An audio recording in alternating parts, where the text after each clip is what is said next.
May tanong ako sa'yo. Anong date ginanap ang Pasko nung taong 2010? 1, December 25. 3. Accepted, no? Tama, 5 pesos. Kailan ginanap ang Pasko nung taong 2002? 1. Hindi ko alam. December 25, 2002. Thank you. Ate, may tanong ako.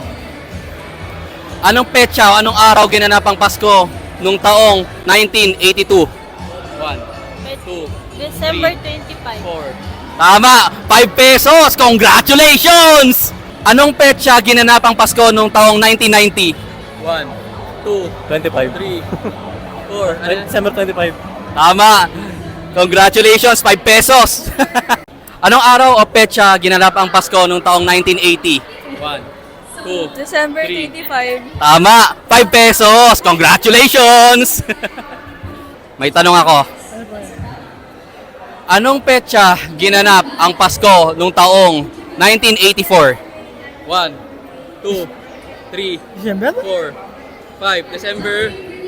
Wala na.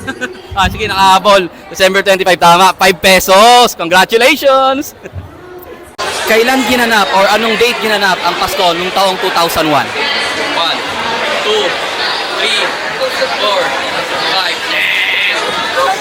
5. December 25, 2001. Kailan ginanap ang Pasko nung taong 2020? 1, 2, 3, 4, Kailan? 5. December 25, 2020.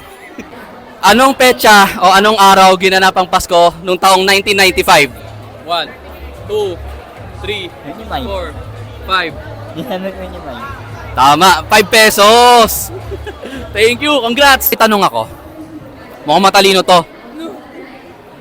Anong petsa ginanap ang Pasko nung taong 2005? 1, December 25. 3. Tama, 5 pesos. Thank you. Anong araw ginanap ang Pasko nung taong 2008? 1, 2, 3, December 25. 5. Tama, December 25, 2008. 5 pesos. Tig 5 pesos kayo, yan.